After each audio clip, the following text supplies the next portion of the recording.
Tu as remarqué que le trafic de ton site était en chute libre et tu ne comprends pas pourquoi tes pages ne performent plus aussi bien qu'avant? Je suis Eugénie Delay, cofondatrice de l'agence web My Little Big Web située à Montréal. Aujourd'hui, on va voir pourquoi ton trafic SEO baisse et surtout comment le défendre efficacement. Tu vas découvrir les causes principales d'une baisse de trafic et les actions concrètes à mettre en place pour redresser la situation. D'abord, on veut comprendre pourquoi ton trafic organique peut baisser. Il existe plusieurs raisons.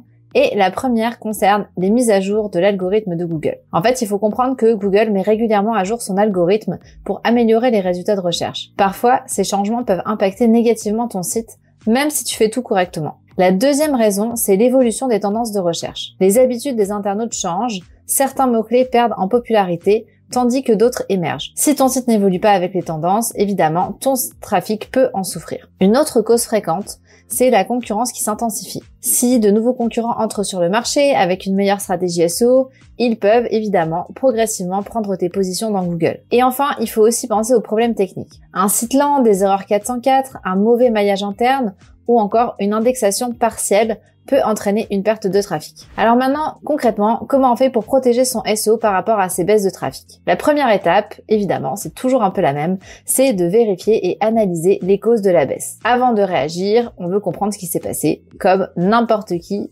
doit prendre action. Il faudrait donc, idéalement, utiliser Google Search Console et Google Analytics pour repérer quand ton trafic a chuté et sur quelle page. Regarde aussi si Google a récemment lancé une mise à jour de son algorithme. Si c'est le cas, il faut voir si ton site a été impacté et comment ajuster ta stratégie. Si ce n'est pas lié à une mise à jour, compare tes positions SEO actuelles avec celles d'avant, regarde si certains concurrents sont passés devant toi et analyse ce qu'ils font de mieux. La deuxième étape, ça va être d'optimiser ton contenu existant. Si certaines pages ont perdu en visibilité, c'est peut-être parce que leur contenu n'est plus aussi pertinent qu'avant. Donc vérifie tes articles, vérifie tes pages stratégiques, idéalement mets-les à jour si ça n'a pas été fait avec des informations récentes, améliore la structure, optimise les balises titres et les métadescriptions.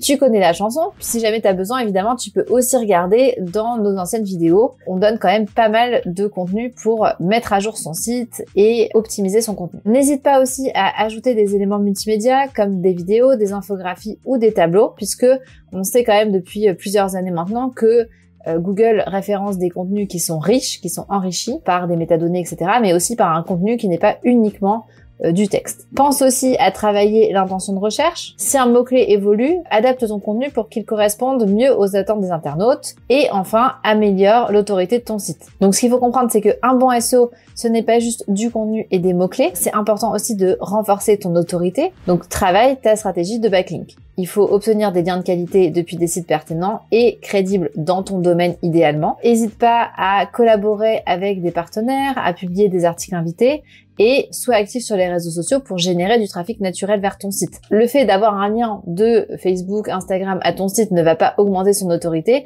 mais tu as plus de chances de te faire voir, etc. Donc il faut pas oublier que quand on fait une stratégie marketing, le but c'est de se faire voir. Donc la stratégie de réseaux sociaux fait partie de la stratégie marketing globale et peut donc impacter ton SEO. Et évidemment, Google valorise aussi l'expertise et la crédibilité, donc assure-toi que ton contenu met en avant des sources fiables et que ton site est perçu comme une référence dans ton secteur. La quatrième étape, ça va être de corriger les problèmes techniques. Fais un audit technique de ton site, encore une fois avec la Search Console, avec des outils comme Screaming Frog ou PageSpeed Insight. Corrige les erreurs, optimise la vitesse de chargement et assure-toi que ton site est bien adapté au mobile. Ça fait quand même maintenant plus de 10 ans qu'on le dit, donc ça serait quand même très problématique si c'était pas le cas, mais parfois on voit qu'il reste des erreurs dans les différentes pages, c'est-à-dire que globalement le site oui il est adapté au mobile, mais finalement quand on visite le site, on se rend compte que il y a quand même certains enjeux. Aussi, Google accorde depuis des années aussi de plus en plus d'importance à l'expérience utilisateur, donc si ton site est lent ou difficile à naviguer, il sera moins classé. La cinquième étape, ça va être de diversifier ton trafic, parce que on ne veut pas dépendre uniquement de Google, surtout en ces temps où il y a l'intelligence artificielle qui prend de plus en plus de place, même si c'est finalement assez limité, mais quand même. Donc pense à diversifier tes sources de trafic.